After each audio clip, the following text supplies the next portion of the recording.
everyone, it's Em and Liv, and we're your meta PsycKicks. What's up? Yesterday I went to an antique shop. And while I was walking through the aisles, I see a weird man sitting in a chair that's not there. So I walk back, and the man is gone. And I told Liv, and what did you tell me? I asked him, well, the first thing I saw was a clock, like an old grandfather clock, but I was like, is it a clock or am I second guessing myself? And it's actually just like one of those little weird china cabinet things, but it's like dark stained woods. But I first saw a clock and then I saw the dude and I was like, was there a clock there? And she was like, yeah, in the corner.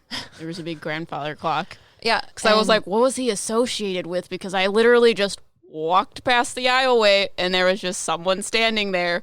And then when I walked back past the aisleway, because I was like, I just saw a man sitting in a chair, but there's no chair over there, he disappeared. That was really funny. Well, was he standing or was he sitting in a chair? Because I saw him standing next to the clock, and the clock was on his right, which would be your left if you were looking at him.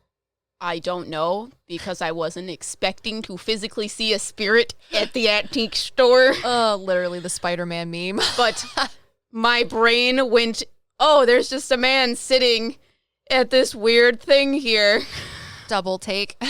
And then I went back and I was like, wait, why is there a chair there?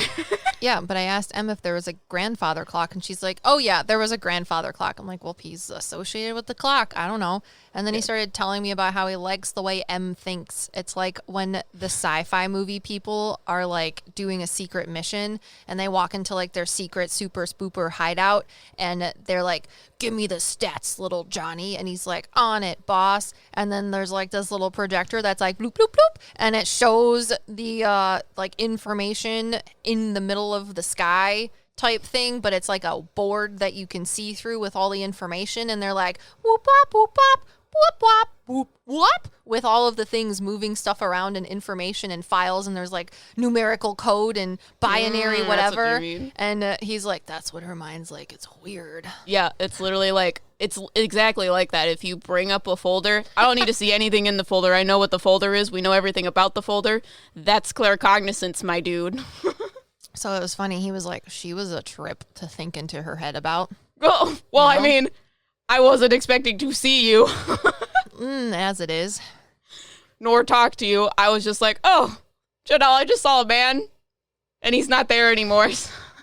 Yeah, well, she also showed me some weird freaking dolls that she decided to take pictures of, which, if you ask me, is not a good idea. Well, listen, I took pictures of them because we're about to do a podcast about haunted dolls, and I was like, this is going to be great for the video.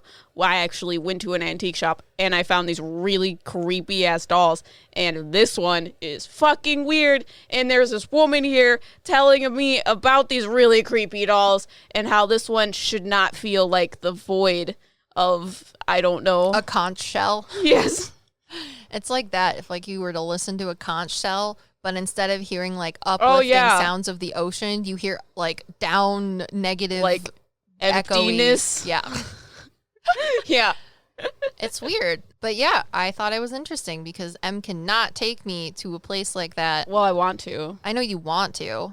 It'll be fun. And then you can get things for your new house that may or may not be haunted. I have a question. Yo.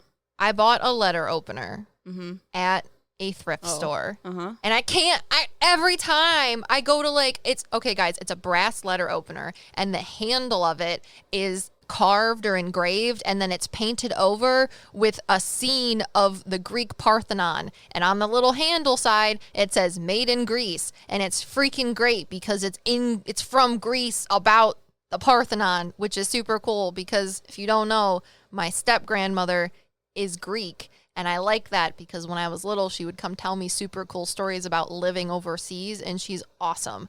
So I get really excited about it. But I keep misplacing it. Literally, every time I put it somewhere and then go to use it, it's gone. Or, like, I put it somewhere and I'm like, okay, you're safe. I'm going to use you the next time. So, like, yesterday on our Instagram Live, I made the 2319 joke about my gas bill. And I literally grabbed my little letter opener and was going to use it to open the letters. And then I put it down because I have a puppy and it's like a toddler. So I was like, come here, puppy. You can't eat dryer sheets. Where did you get that sock? And then I don't know where my letter opener is, but this is literally like the 5th time I've lost it. And then it's like every time I want to use it, it's like, whoop, get out of here. You don't know where I am. It's an illusion. I hear popping noises. There's a man and a woman that are associated with it. I think the man is the one that made it or something like that. And then the woman had it. Is the popping noise because it literally pops out of existence? Because you hear popping noises when you perceive portals? I think it is a little weird thing. I just tell him to give me my letter opener back. He thinks it's funny. That's what I hear. I hate it. I just want to feel fancy with my cool brass letter opener that I got for like $1.25. You know in SpongeBob where they do transitions with bubbles? That's what it sounds like. Jesus. Do I know what that means? No. Do I think I not know what it means because they don't want me to know what it means because they want to continue doing it? Yes. If any of you have seen this letter opener, let me know. I think I'm going to start hanging up signs. No, listen. I think you should very precariously place it somewhere that you will remember, and then in a few days, see if it's still there. I have to find it first. Oh. Because I don't know where it is. I swear to God, I put it down on the couch, and I was like, okay, Olivia, this is a bad space to put it on, because if you sit down, it's going to either, one, pierce the couch, or 2, pierce your booty. So, like, don't forget it. And then I turned around after getting the dryer sheet out of Fennel's mouth, and then she immediately found a sock, and then it was gone. And I don't know where it is, and then I had to open my letters like a schmuck with my thumbs, and I hate when people tape them, but I also understand why you're taping them. But then everything rips, and then I'm ripping the things inside the envelope. Did you put it on the arm of the chair? Or couch? I don't know. But Bradley moved everything around in the couch in the living room yesterday because we're painting. Yeah. So like I would have seen it if it fell underneath something. I even stuck my hand in between the things of the couch. It fell underneath something, but like across the room, like in a weird fucking spot, which is why you haven't found it. Well, we moved everything yesterday. I know. So we would have seen it. I know. Where is it? I don't know. Darn it. I just feel like I'm under something. I want to go up to people like Deadpool when he's looking for Francis with a poorly drawn crayon, and I'm like, have you seen this letter opener? I see him as like a green poof ball. And he is like, you're getting warmer. God you're damn getting it. warmer. That's why I'm like, I don't know. I feel like I'm under something. He's like, you're getting warmer. Anyways. Oh, maybe it's in the box. No, it wouldn't have been in the box. Maybe it's in the box. I don't know if it's in the box. I'll have to see if it's there. I organized things yesterday and got a box for all of my files and things, and maybe I threw it in there with the mail. No, I wouldn't have done it because I put the mail in there after I lost it. As you guys can tell, we're having this tangent because we are afraid to talk about our topic of the day, which is actually brought to you by one of our patrons, which we could do that now to continue our tangent. Sandy. You got good ideas, girl, and we're covering them in the video that's associated with this podcast. Pop. If you guys want my single to drop, let me know and I will make one. I was talking to Em today about how I think we need to have a theme song when we do our videos and stuff, like we do for our podcast. Theme songs are too long and they do bad on YouTube. You don't know that. I do know that. Okay. It is statistically proven that intros are not they don't do well. Well, it's also statistically proven. So, our Patreon shout-outs. Avery. Oh, goodness. Cassandra. Anthony. Violet. Tiana. Peyton. You skipped one. Oh. No, I didn't. Verena. Allie. Mac. Josie. Autumn. Dias. Victoria. Jenny. Laurel. Brianna. Antia. Bradley. You're a towel. Our patron of this episode. Sandy. Naz. Sherry. Christina. Sushi. Anita. Katie. Charles. Jen. Holly. Krista. Flo. Abby. Mikhail Plek. Malake. Those are our patrons, guys. If you want to be a Patreon too, you should go down to the show notes and check out the different tiers we got, because we got super cool things that come with the tiers, including Discord. But there's other stuff depending on the tier that you pick, and it's super skookum.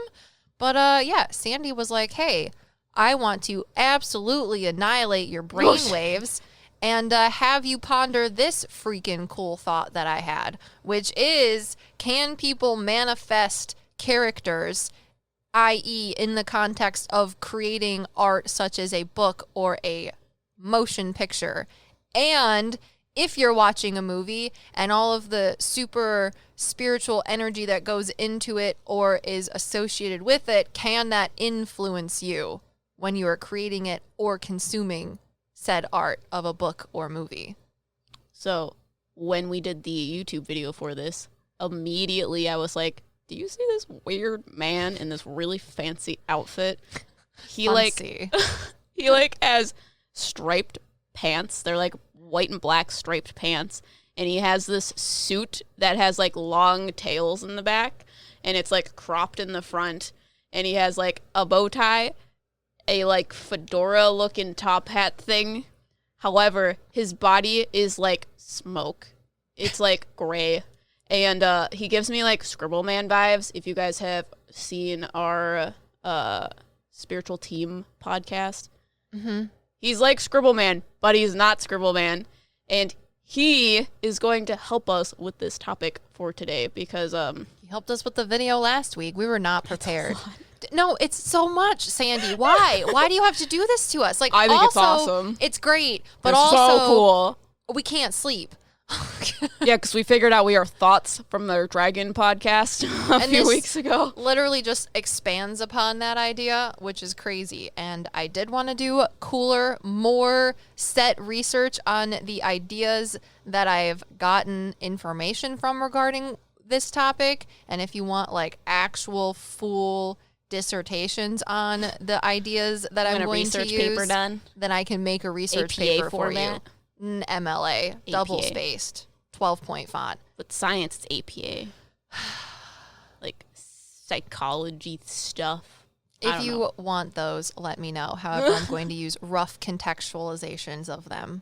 So in our last podcast, 2 podcasts ago maybe, in our Dragon podcast, we were talking about something that we refer to as the creative conscious or the creative realm. And if you guys need a recap of what we were talking about, this plane of existence is almost like, it's like where we go to when we are in the dream realm, so to speak. It's like being in a subconscious state. But this is where all of our ideas kind of become, I don't know, real things. Yes. Manifestations, if that's the right word we want to go for. It's the plane of existence in which your thoughts can become manifested. But in our Dragon podcast, I was trying to understand where the idea of dragons come from, because Liv's like, it just comes from human consciousness. And I was like, okay, that makes no effing sense, because I was a dragon and now I'm a human. So how am I living within the human conscious, but I'm also a human? That's screwed up. So apparently, Liv's higher self came forward when I was editing that video and was like, no, this is how it is. I realized that Liv explains things visually and you're like, I don't understand what you're seeing. I also don't understand visual things in general, but I'm going to tell you how Rosaline will tell you. So let's go. And she explained it. So what she was explaining to me, she used how our perception of the fairy realm or the fae realm exists within physicality. They're saying that within our realm, we are built upon the nature spirits. So the nature spirits are the reasons why the physical realm exists. And fairies were born from these nature spirits. So in the same way that the nature spirits created the fairies, who then helped create the physicality that we see consciously, this also happens for other realms. So the realm above the physical realm, which we have graciously called the creative conscious, has a very similar like aspect of, there's this higher spiritual being that has created like humans, and then the humans are creating the things within the creative conscious. However, it does not work where there's just one human idea. So if only a few people believe in a certain thing, it doesn't have the energy to fully manifest into something. But for dragons, if a full collective of humans believe that dragons exist, then it is going to be more solid within the creative plane or the creative conscious. Does that make sense? That's kind of like the basis of what we're talking about today. Yeah. I like to think of it as solid, liquid, gases, like the states in which physical energy exists. So M says that nature spirits created the physical world. So yeah, what they were explaining to me, which I didn't talk about in any of our other videos, is that the nature spirits are spirits. So they're not necessarily physical, but they like created things to make the physical realm physical. On behalf of God. Yes, and that's what happens within the creative plane. So what is the bigger spirit that created us in order to create everything else? Say that again. I'm sorry. I'm trying, like, I don't know if people will understand the way you explained it. So I wanted to try and explain it in a different way, but it's the same thing. So the way I see dimensions is the bottom of the dimension, or where it would be perceived as heavier. That is where the dense spirits exist, and the dense spirit is where things come out of. So this would be the nature spirits. So the nature spirits are in the darker part of like a color within the rainbow. So we'll use a rainbow as an example. What? I don't know. I don't like to equate nature spirits with the darker part of the rainbow. I think you can only use the rainbow scheme if you're talking about things in a general manner, whereas the red things or the things at the very bottom of the rainbow would be dark things. Because I don't mean actual dark things. I mean that there's more dense color there. What? I don't know. I just don't agree with it. Like, I understand why you would want to use it as an analogy, but when I feel of nature spirits, I think of green, I think of gold, I think of yellow. I'm not saying they're a color. I know, but if we're talking about a rainbow, they wouldn't be at the bottom of a rainbow where the darker colors are. I'm also not talking about that either. You gotta listen to what I say before I say. I was trying to explain something, and then you were just explaining an explanation without letting me explain. Okay, so with the rainbow idea, each color is a dimension. So with the rainbow, the in-between each color is like fading into the next dimension. So where the color is the most dense within that section of a dimension is where the higher spiritual beings are, and that's where things get created from. Does that make sense? Because that's where all the energy is. They have the energy. They create things to make things out of their energy. I would think that it's the opposite. I don't know what you mean. I think that they are lighter. Yes, because they are higher vibrationally, and their existence is more expansive. The darker, more solid color of the rainbow would be the physical existence in which their higher spiritual existence trickles down to make physical. Because you have to understand, when you're talking about states of matter, we're talking about synonymously as states of matter, states of frequency, because spiritual beings exist on frequencies, not necessarily states of matter. It is their lowering of their spiritual frequency that solidifies the energy into physicality. So that lower dimension, that dark, solid part of the rainbow, would be the physical aspect that their higher frequency creates. Because you have to talk about it going not bottom to top, but top to bottom. Okay. Yeah. That's why I don't agree with it. It's the same thing, just in reverse. I know, but it's not the same, because if you're talking about being like talking to energy, I'm not talking to things that are lower than me. I'm talking to things that are higher than me. Okay. And if you're talking about states of matter, you could equate spiritual entity and entities such as nature spirits as being a gas, because they have the ability to add energy or take energy away from themselves and things in order to manifest physicality, which would be a solid or a liquid. Okay, but it's still the same thing in reverse. I know, but if you use it in reverse, it's not the same. Why not?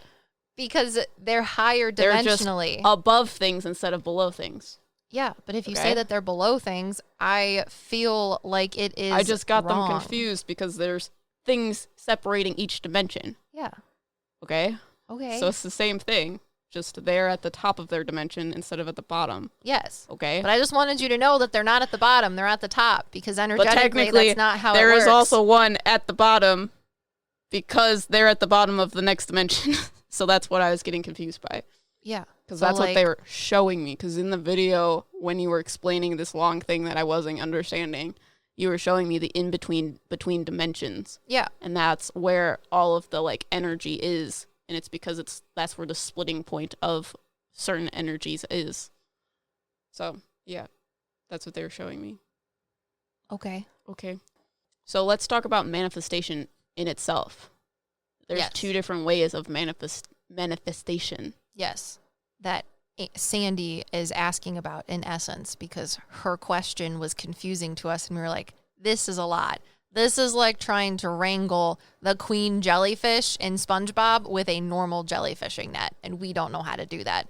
And that's where the guy with his fancy zoot suit came in and was like, I'm a cloud that man. That is definitely the word for it. I have been sent by the dimension in which you are calling creative consciousness to help you simple-minded, puny humans understand the greatness of my realm. Yeah. Thank you. So the first type of manifestation that we want to cover is making something or creating something from nothing. Yes. Which is what we were talking about with the creative conscious. The creative conscious is like the realm of ideas from humanity. So like I was explaining earlier, the more people that believe in it, the more energy is being put towards this idea of certain things. So dragons, lots of people throughout the generations believe that dragons exist. So which they are very solid beings within the spiritual realm, within the creative conscious. However, something like Harry Potter, which has only been around for a few years, it's there, but it is not as solid as a dragon would be. So I explain it into the video where I see it's almost like looking through a window or looking through like a portal almost. You use the candy egg. Yeah, right? I explained it to you with the candy egg, but we did not do that in the video. I know. It was not recording. But there might be like other people that know what you're talking about. I was not I think one this of is a those religious people. thing. Yeah.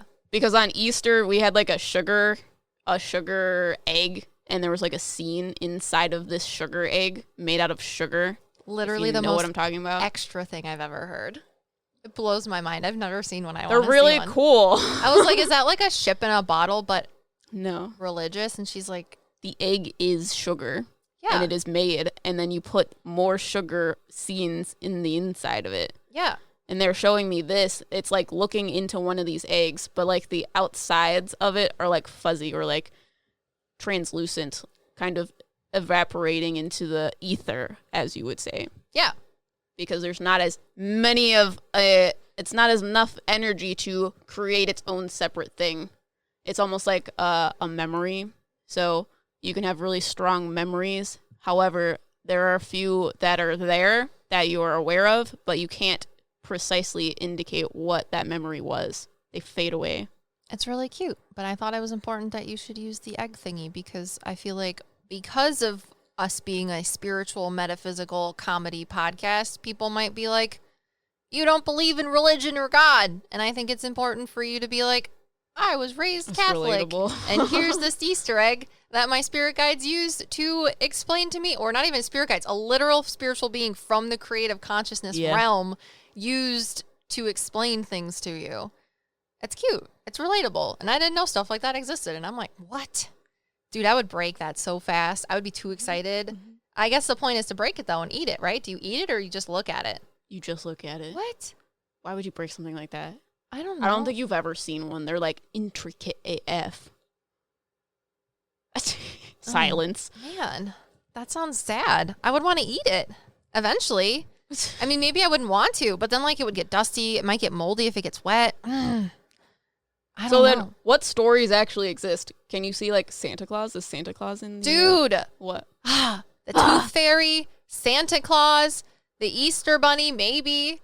St. Patrick's Day, the leprechauns. Are you kidding me? Yes, I'm about it. I'm about all of it. Literally all deities.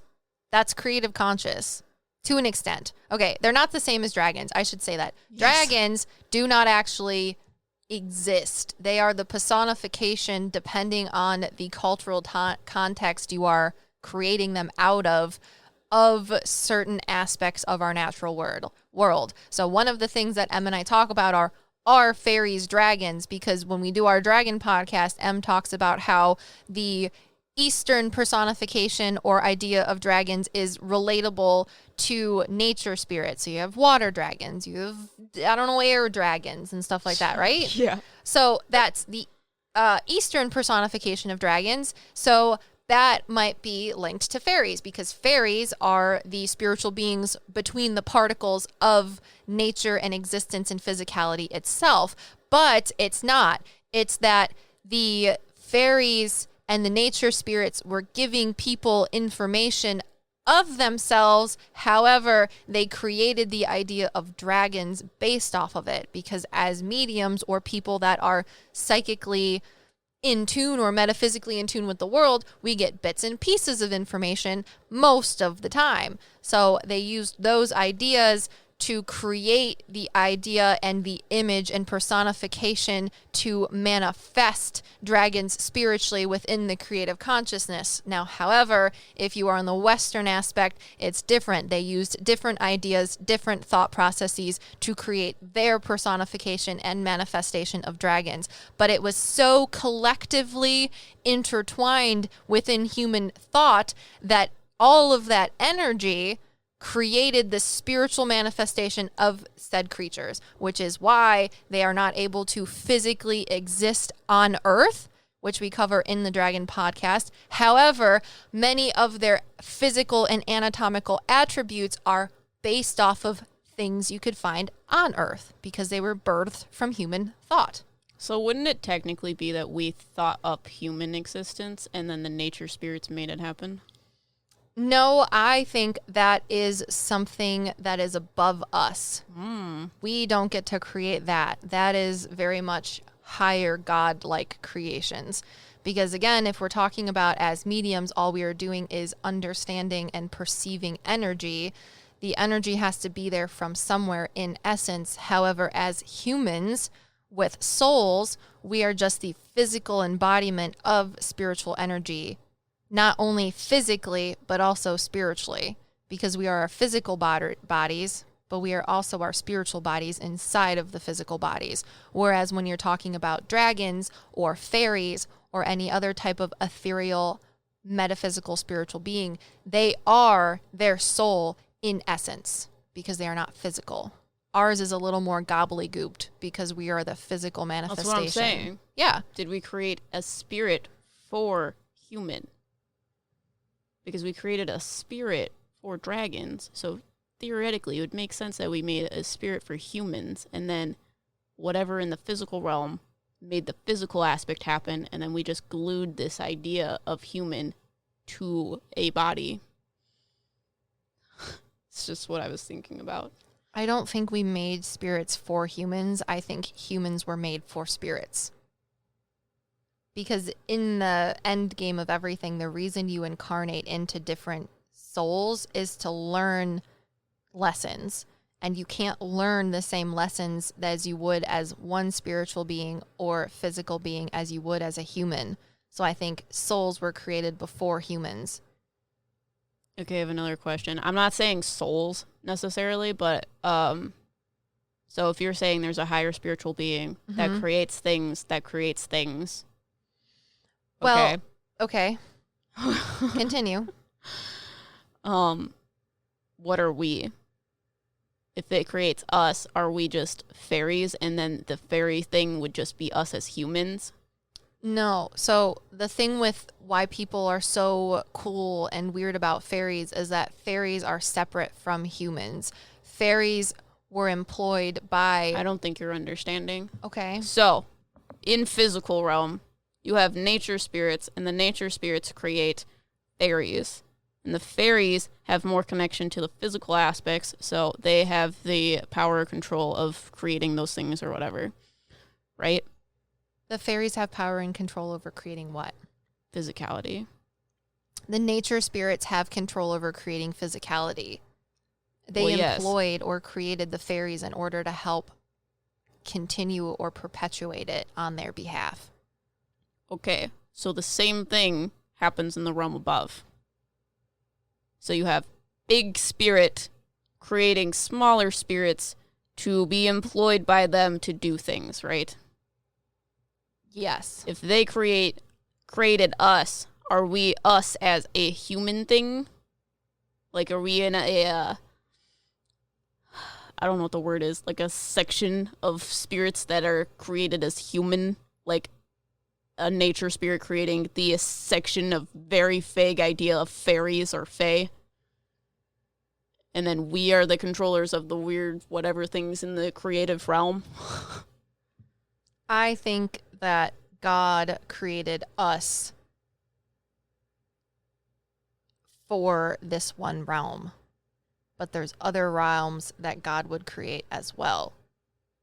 I'm so confused by what you're asking me. I realize that, because obviously God created everything. We are God. Yes, but I don't think the fairies or the nature realm You're created saying, us.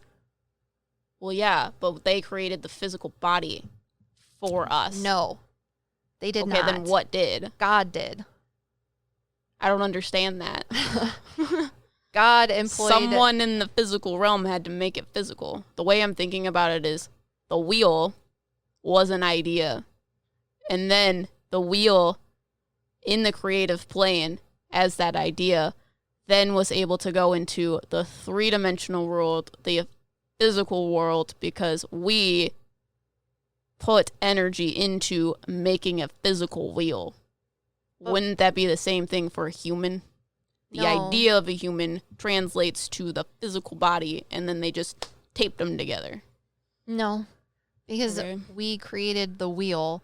We were here before the idea of the wheel, because the wheel was an idea from us. And if we did not exist before the wheel, the thought of the wheel would not exist either. Yes, so we were existed. Our idea of us came from a higher spiritual being, but not necessarily creator source. I think that creator source did create our idea. Why just us? Because in each different dimension, you learn different lessons. So creator or God created this physical dimension of Earth in order to learn lessons consistent with its existence. Okay. Yes. So then who created fairies? God created fairies. So they're not born from nature spirits? They're born from nature spirits, but God created nature spirits to create nature. I know you're doing the separation as an illusion thing, but also they were born from nature spirits, so where were we born from? We were born from God. But so were the fairies. The fairies, okay, in essence, yes, they were also born from God. However, I'm just saying that, like, okay, how do I explain this? It's like if you were creating a video game and you have the person that's like, this is the game I want created, and this is how you're going to do it. He took the game designers and were like, game designers, you're going to be the people that create this realm. This is what I want the realm to look like, because of all the spiritual things that I'm going to put into it, this is going to be the one that is the most important out of the pyramid of things. So you're trying to explain a soul. Yes. Okay. Because God was like, nature spirits, you're going to be the essence of the physicality that I have created. Go. And then the nature spirits were like, okay, interns, I have created all of this. Now I am the one that is in charge of it, and I report to the big boss who's given us the money to make this game. However, you're load paid interns, but you also know everything that's going on. So take care of it, keep track of it. And if anything goes wrong, you tell me. And they're like, okay, we're going to make sure that everything is going right. And if it goes wrong, we're going to let you know. But what I'm asking you isn't the definition of a soul, because obviously there's a soul in a fairy too.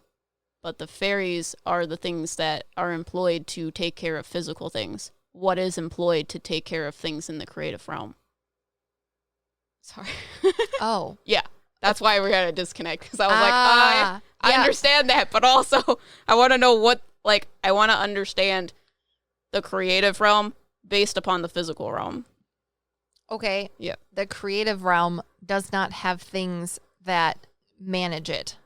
Why not? We manage it. So once those things or as those humans? yes, as humans. Okay, so the humans are the fairies of the creative realm. Well, no, because we're creating higher spiritual beings, which is why it's so weird. Why are we creating things that we see as higher versions of ourselves? And it's because we see our physical world and the things around it, and those are higher spiritual beings. So as the lowest spiritual being, well, it's interesting because we are the highest spiritual being of Earth. However, we are the lowest spiritual being in spirituality. So when we create things in the creative consciousness, it is taking ideas from the essence of the nature spirits and personifying them spiritually. That's what I was saying. So we are the creators or the people that put things within the creative consciousness. However, it's all based off of things within our physical world, which are higher spiritual beings. Hence why gods and deities and dragons are higher spiritual beings overall, because we are taking... Are they higher spiritual beings than the spirit version of us? Yes. Are they? For our physical spirit, our human spirit, yes. But our higher selves, no. Okay. Yes. Does that make sense? Well, I'm thinking about the spirit that is existing within the creative plane. The spirit that of would what? be considered a human conscious thing being. Is that on the same level as a god that we manifested? Because I feel like we have an interpretation of the actual gods that are higher than us. If there are gods that are higher than us, I don't know. You're giving me weird looks. We're not gods, though. We're just a portion of our higher selves put into a human soul. Yeah, but we don't stay in our body. Yeah. But right now, when we're in our body, those beings are more than us. Because we're in the three-dimensional world. Yes. But when technically, we're on the same level as them dimensionally as a spirit. But you think that they're higher than us because we connect ourselves to a physical body. Well, no. Well, they're only... Even if we're a soul, say we die right now, that dragon or that deity is still higher spiritually than us. Okay. In relation to our human soul. Okay, but wouldn't that be the same for fairies? Say that again? I don't know. You're missing the point, and I don't know how to explain it to you. Yeah, I'm trying to understand the creative realm by using the physical realm as a template, because I understand the physical realm better than I understand some creative plane that I've never seen or existed in, so to speak. Okay. Yeah. And I understand that, but I don't understand what your actual question is. I'm trying to figure out, since fairies are the things that help create things physically within our realm, are we that for the creative realm? Yes. Yes. Yeah. That was my question. Yeah. But if human consciousness were to cease, those things would also fade away. Yeah. Yes. Okay.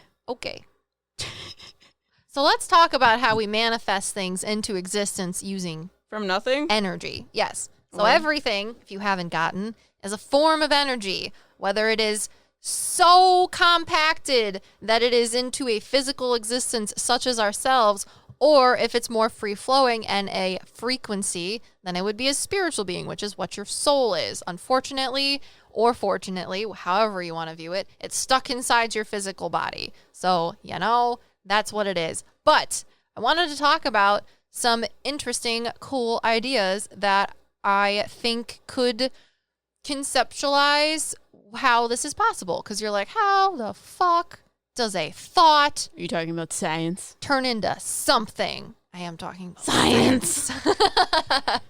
So, let's scratch the pudding surface, if you will, of the Big Bang.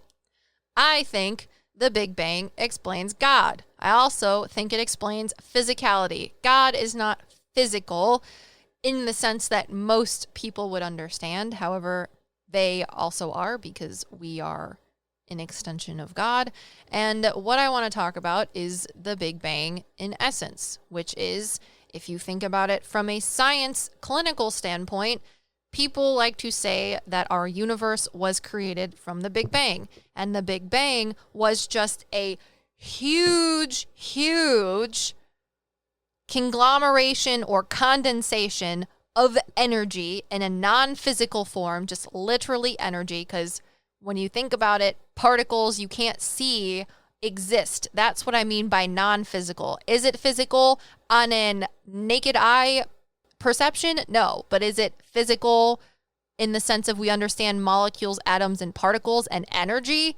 Yes. So let's say that it's non-physical because we can't see it and we can't quantify it. However, our understanding of particles and energy does facilitate the understanding of that things are physical to an extent.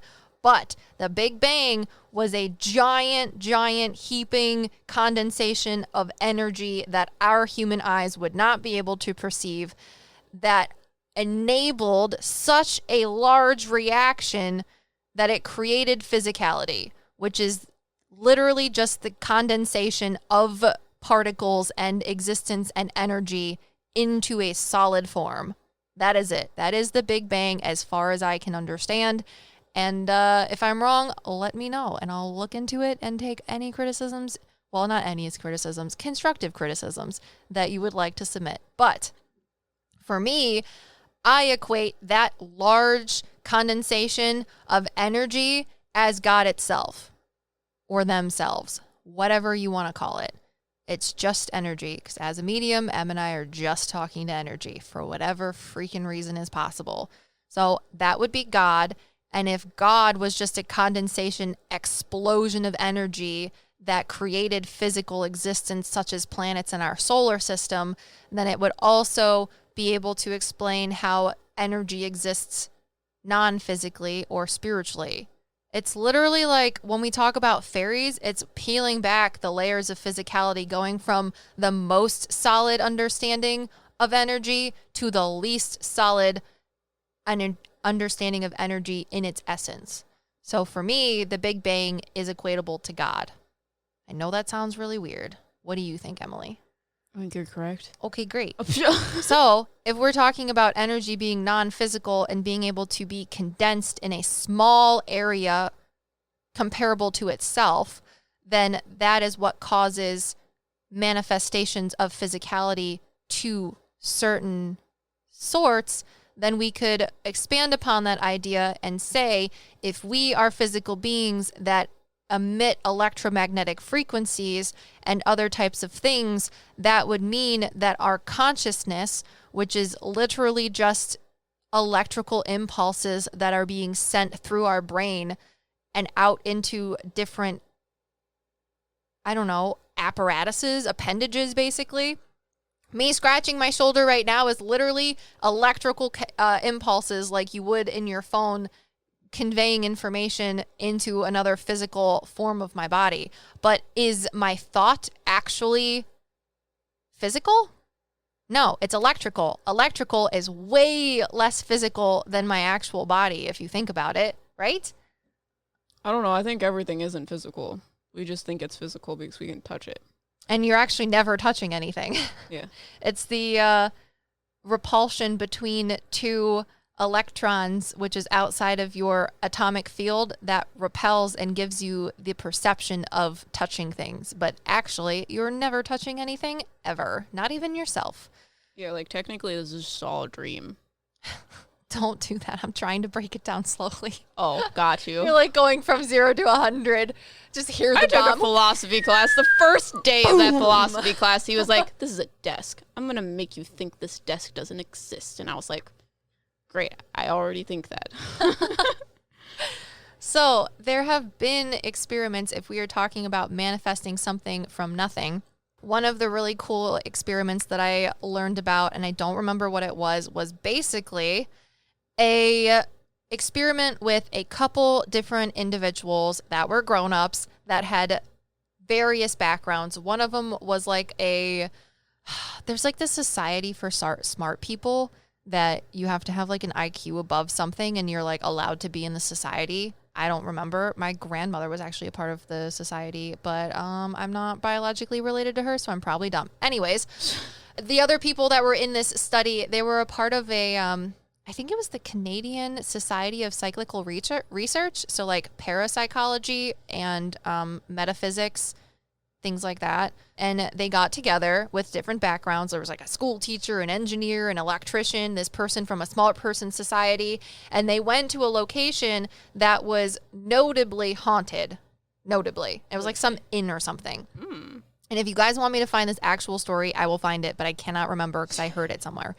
Anyways, these people got together at this inn that was haunted, quote unquote, and they wanted to know how people's perceptions of haunted things actually could interfere with the hauntings themselves. And there's like, I think it's telemorphs or something is what the Cyclical Research Society quantifies these beings as. But it's basically using your own thoughts to manifest things into existence.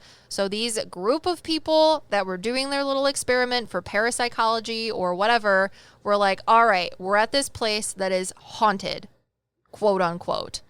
Now, knowing the hauntings that people have here and their backstories, what we're going to do is we're going to create a fictional person that historically relates to some of the flying spaghetti monster. That relates to some of the happenings of this location.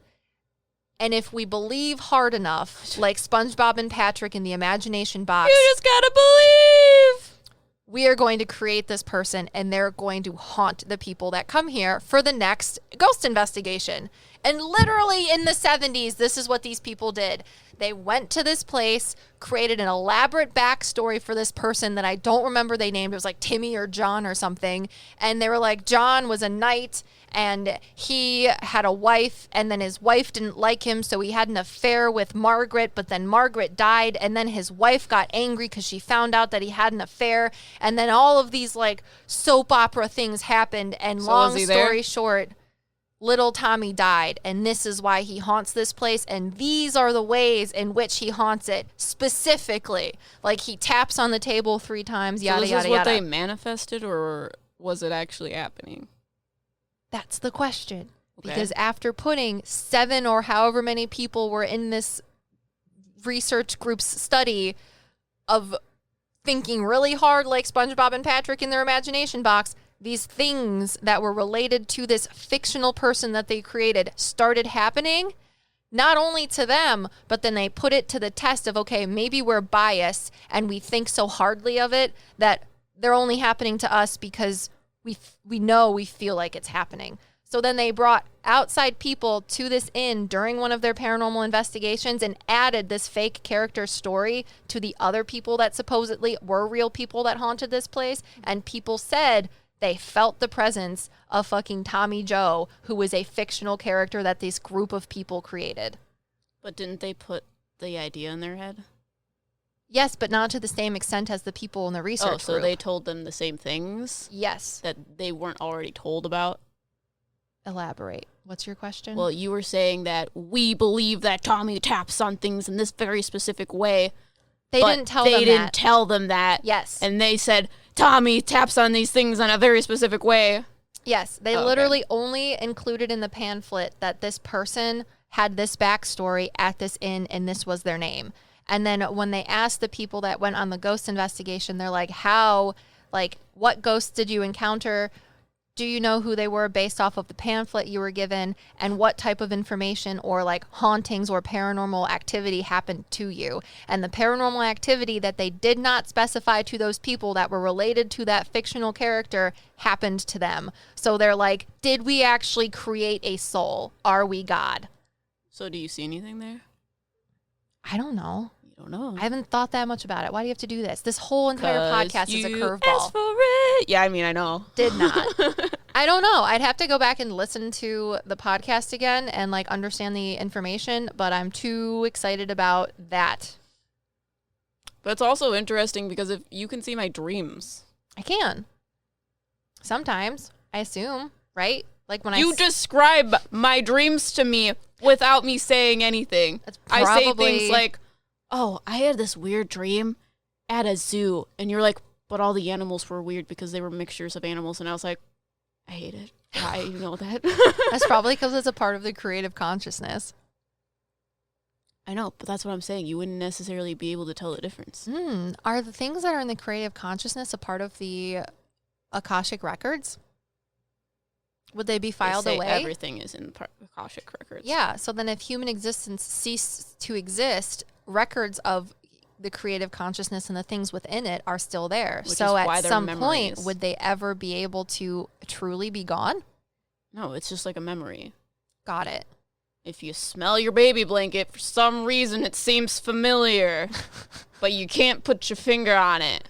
Anyways, that's another example of how things can be manifested into existence from human thought. However, those people did it over a short period of months, not years, but those would be relatable to like deities and all that other stuff. Now, a different thing is I've heard, but I have not read any scientific studies yet, that people in science have been able to take literally air in a box to quantify it, and then would do extensive studies of what actual molecular properties make up the contents of said box.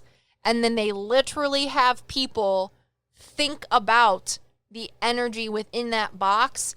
And when they hook it up to whatever it is that science has to understand the changes that are happening to the properties that have already been outlined as a basis in that box, when people project their thoughts onto that space, the space within the box changes.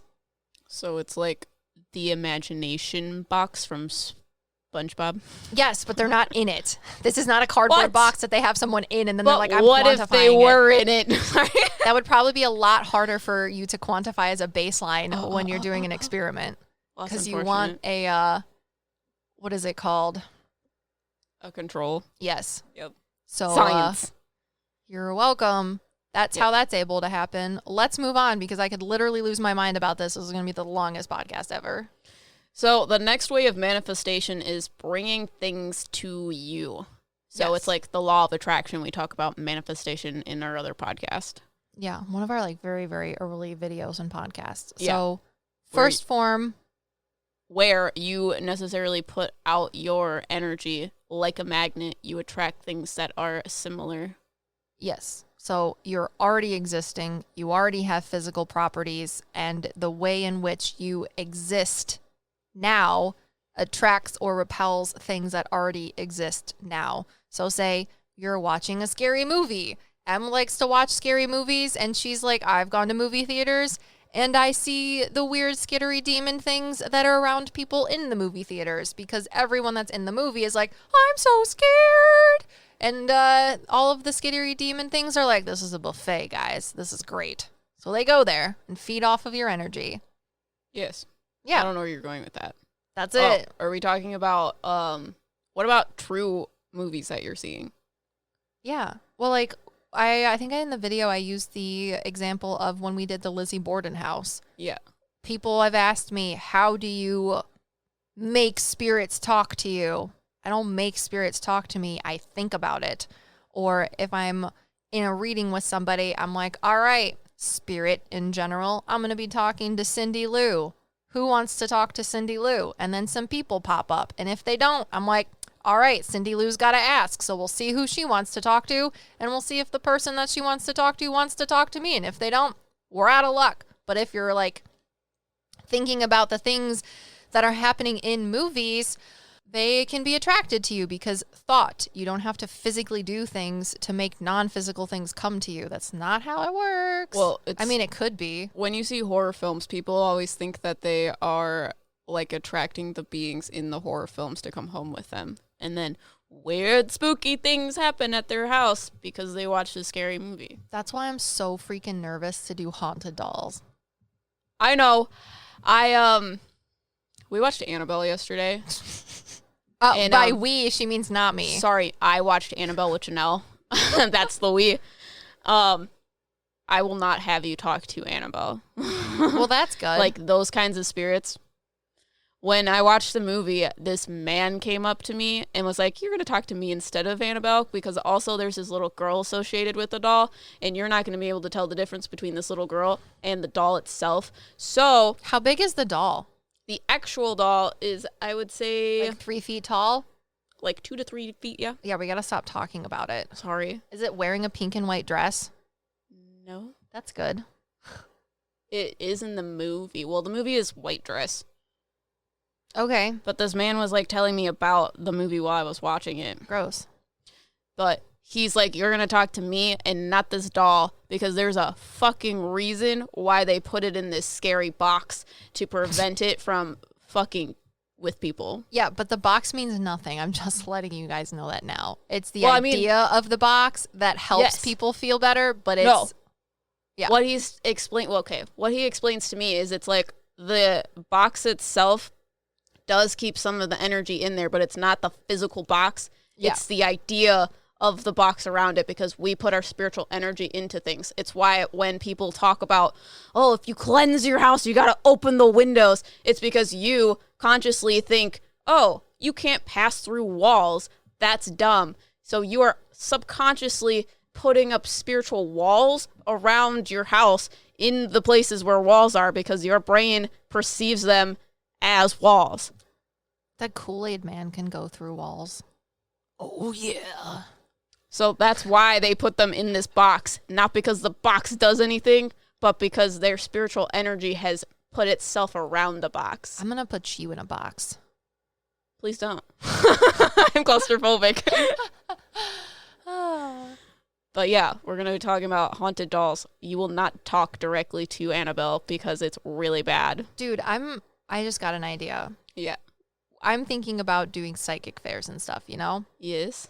What if, for a psychic fair, we build a box in which people put coins into and we tell them a fortune like the things in the box, but we're alive? Jesus Christ. Come on, that's funny. I think you should spit out those little, you know, how you were writing fortunes for our patrons? Yes. You should do that. Just spit out a fortune. I'm thinking that we pretend we look like dolls and stuff like that, and then when someone puts like $1 in our cardboard box that we've created to make this whole effect, we go bloop bloop bloop bloop bloop and look at each other, and then you shuffle cards, and whatever card flies out first, I'll stick it to my forehead. Oh God. So all of my cards will be wet. Great. And then we'll be like, what was your question? And when they say it, we'll turn, and I'll take the card off my forehead and be like, the Queen of Hearts. And then, I know that's not a tarot card, but then you'll read it. The Queen of Hearts. It'll be great. Can we wear headdresses and stuff too? Jesus and jingly jewelry? Jesus Christ. What? That's a lot. It's a really good idea though. But also those weird places that we would be going, everybody would be in costumes anyways. No. I've been to the medieval fair. Well, if we went to the medieval fair, I'm talking about a normal psychic fair where the booth next to us is selling us selling organic hand cream. Interesting. And then there's just us in a box. And we're all really creepy and look like the girl from Annabelle at the movies. We could even do makeup where we look like little marionettes. Come on, that's great. That's funny. I feel like a lot of people would want to do it. Maybe. It'd be really fun. We would have to figure it out. We'll have 2 gigs. We'll do fucking 2 mediums in a box, and then an actual sit down thing where we talk to souls and have heart-to-heart conversations. Yeah, that would definitely get their attention. But I'm thinking the 2 versions are great, because every time they see meta psychics, one person is going to be like, those girls were in a box, and the other one's going to be like, no, they made me talk to Sparky, who died when I was 12, and it was beautiful. Everyone will think we're just a thought and don't exist, right? Because we'll never show up the same way twice. But yeah, we were talking about how dark things from these scary movies can project themselves into your lives if you think about them.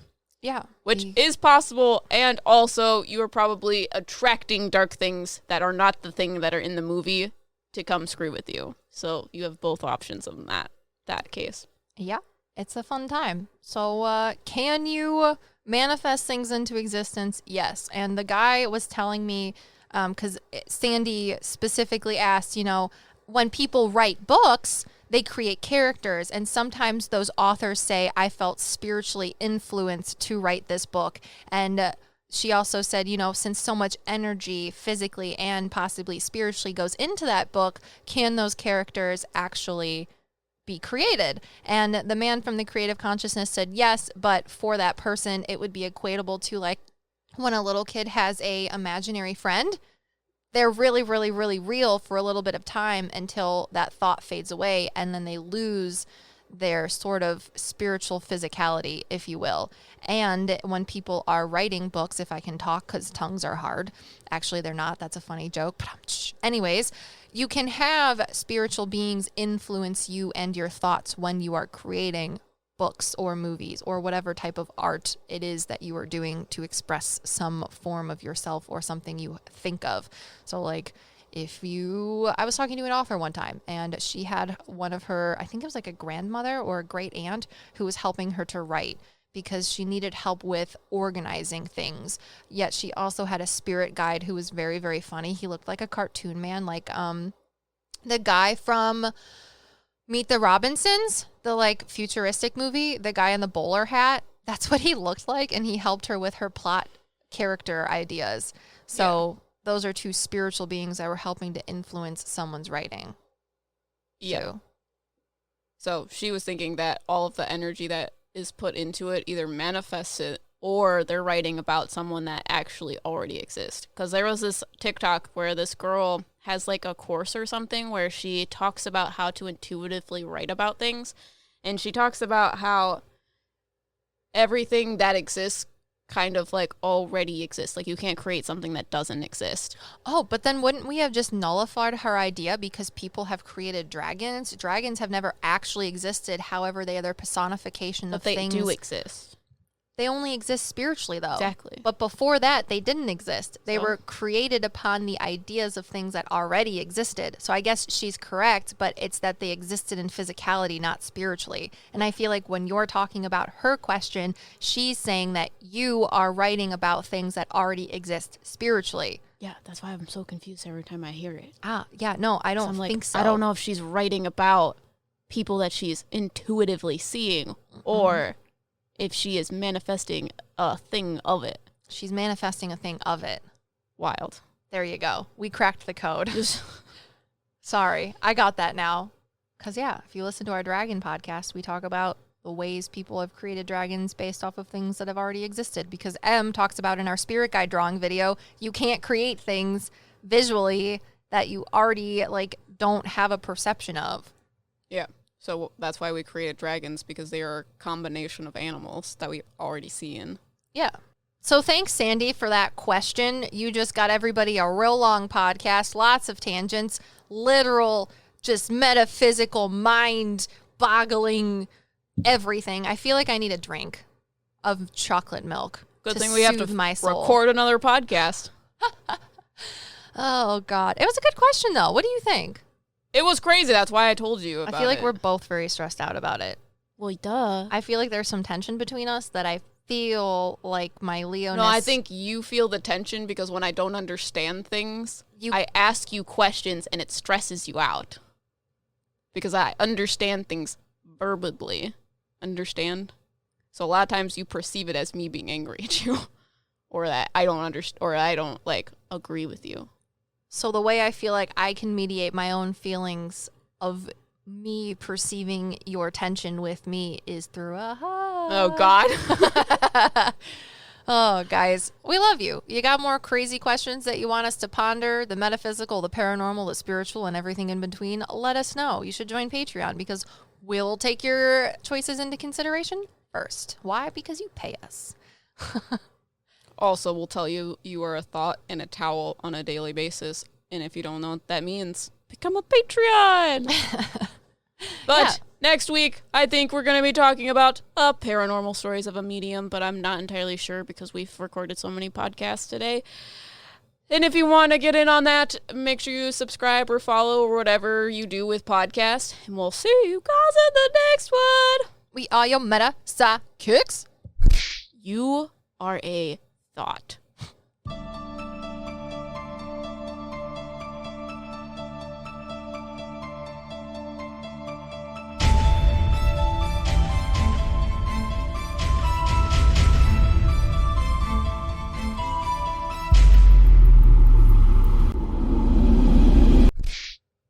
doll's a haunted doll. Are Is you it? excited for that? No, I told you that some weird ginger thing was going to talk to me. That's more like a marionette, but I don't know what that is because I haven't started researching it because it gives me anxiety. But I love you. A Tao who loves you.